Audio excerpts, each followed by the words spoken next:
Welcome back to the deep dive. Sometimes the best business advice comes from the most unexpected places. Today we're going all the way back to ancient Babylon to learn from a camel trader who built a business empire. Camels. Now, that's not your typical business school case study. Exactly. We're diving into the Richest Man in Babylon Decoded podcast script, specifically episode 7, The Camel Trader of Babylon. Forget Lamborghinis in ancient Babylon. Camels were the ultimate status symbol. Yeah. And this guy knew how to sell them. Okay, color me intrigued. What's the secret sauce of this ancient camel kingpin? Well, the script paints him as more than just a shrewd salesman. He had a deep understanding of the camel market, almost like a modern-day market researcher. He knew everything about each camel, its lineage, temperament, even its strengths and weaknesses. Kind of like how we pore over online reviews today before making a big purchase, right? It's fascinating how some core business principles transcend time. This meticulous approach to product knowledge is still relevant in today's data-driven world. Absolutely. And speaking of being data-driven, this camel trader was also a master negotiator. He didn't just haggle. He aimed for win-win situations where both he and the buyer walked away satisfied. Now, that's a key point. It suggests he understood the lifetime value of a customer. Long before customer relationship management was a thing, he knew that a happy customer is more likely to come back and potentially refer others. Right. Building those lasting relationships was central to his success. He wasn't just focused on making a quick buck. He cultivated trust and loyalty, creating a reputation for honesty and fairness, almost like a trusted local shopkeeper. This makes you wonder, did he employ any strategies to ensure repeat business, perhaps something akin to a loyalty program, but Babylonian style? It's an interesting question. The script doesn't go into specifics, but it emphasizes how he carefully chose who he did business with. He was discerning and assessed the character of potential clients, not just their willingness to pay, almost like a modern-day investor doing due diligence before backing a startup. That's smart. He clearly understood that not every deal is a good deal, even if it seems lucrative on the surface. Exactly. He balanced his relationship building with a healthy dose of caution. He knew that building trust is essential, but so is protecting yourself from those who might take advantage. So we're seeing a blend of savvy business acumen and a keen understanding of human psychology at play here. It's like he had this ancient Babylonian version of a FICO score in his head, sizing up the trustworthiness of potential clients. That's a really interesting analogy. But while he was careful, he wasn't risk-averse.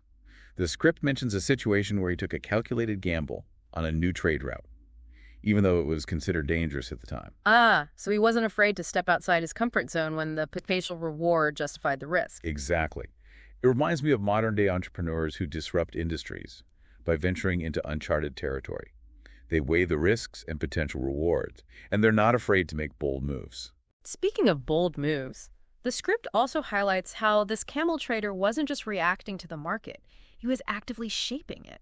He would selectively breed his camels for specific traits that were in high demand, essentially creating his own niche market. So he wasn't just a passive observer. He was an innovator, kind of like a modern-day product developer who anticipates consumer needs and creates solutions to meet them. Precisely. He understood the concept of supply and demand, but he took it a step further by influencing the supply side to his advantage. I'm curious, did the script mention anything about his pricing strategy? Did he undercut competitors, or did he command a premium for his superior camels? That's a great question. The script doesn't explicitly detail his pricing, but it emphasizes that he never compromised on the quality of his camels. He believed in offering value, not just low prices. It makes me think of those premium brands today that can charge a higher price, because they've built a reputation for excellence. It sounds like he understood the power of brand building even back then. He knew that selling high-quality camels wasn't just about the immediate transaction. It was about building a long-term reputation that would command higher prices and customer loyalty in the future. Right. It's like he instinctively grasped the concept of a value proposition. He wasn't just selling camels. He was selling reliability, prestige, even peace of mind, knowing you were getting the best possible animal for your needs. And that value proposition likely extended beyond the camels themselves. His reputation for honesty and fair dealing probably factored into the price as well. People were willing to pay a premium for the assurance of a trustworthy transaction. Absolutely. He understood that trust is a currency, maybe even more valuable than gold or silver in ancient Babylon. This reminds me of a modern-day parallel, online reviews. Think about how much weight we give to reviews when making purchasing decisions online. We're essentially relying on the experiences of others to inform our own choices, placing trust in the collective wisdom of the crowd. It seems this camel trader cultivated a similar system of trust, but through word of mouth and personal reputation. It's amazing how these ancient principles still resonate today. It shows that while technology and markets evolve, some fundamental aspects of human behavior and commerce remain constant. Exactly. And it's fascinating to see how this camel trader, centuries ago, intuitively understood and applied these principles to build a thriving business empire. He truly was a master of his craft. But what really strikes me is that his story is about so much more than just camels. It's a testament to the enduring power of certain core principles: hard work, integrity, a deep understanding of your market, and the ability to build lasting relationships. Absolutely. These principles transcend time and industry. Whether you're selling camels in ancient Babylon or launching a tech startup in Silicon Valley, these fundamentals remain crucial for success. It seems like we've unearthed some real gems of wisdom from this ancient camel trader. But I'm curious, is there anything else from the script that stood out to you? Anything that surprised you or challenged your assumptions? One thing that really struck me was how this camel trader handled his wealth. The script mentions that he didn't just hoard his profits. He reinvested a portion of his earnings back into his business. He used some of it to improve his breeding stock, some to explore new trade routes, and even some to support the community around him. That's a fascinating point. It suggests he understood the importance of diversification and reinvestment, concepts we associate with modern portfolio management. He wasn't content with simply accumulating wealth.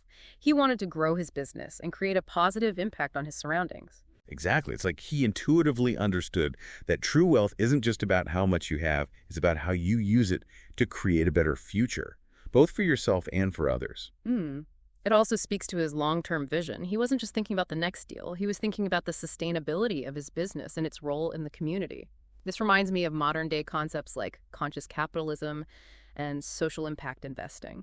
It's amazing to think that these ideas, which are so popular today, were already being practiced centuries ago by a camel trader in ancient Babylon. It really challenges our assumptions about what constitutes modern business thinking, doesn't it?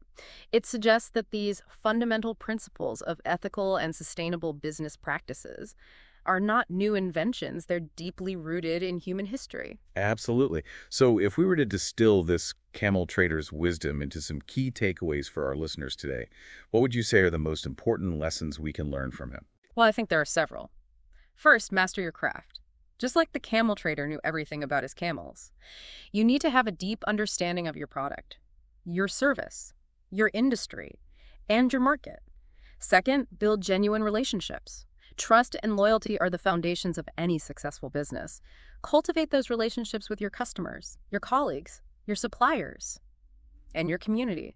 Third, be a calculated risk taker. Don't be afraid to step outside your comfort zone, but make sure you weigh the risks and potential rewards carefully. And remember, sometimes the biggest rewards come from the boldest moves. Fourth, think long-term. Don't just focus on making a quick buck. Invest in your business, your people, and your community. Think about the legacy you want to leave behind. Those are some powerful insights, and they're all rooted in that ancient wisdom we've been discussing.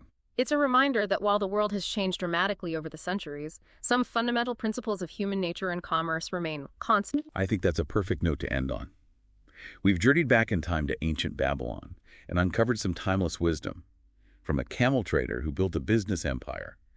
While we may not be dealing in camels today, the principles he embodied are just as relevant and powerful in the modern world. So the next time you're facing a business challenge, a negotiation, or even just a decision about how to invest your time and resources, remember the camel trader of Babylon. His story reminds us that success isn't just about luck or circumstance. It's about hard work, integrity, a deep understanding of your market, and the courage to build something truly lasting. Thanks for joining us on this incredible deep dive. We'll see you next time for another fascinating exploration of the world's hidden wisdom.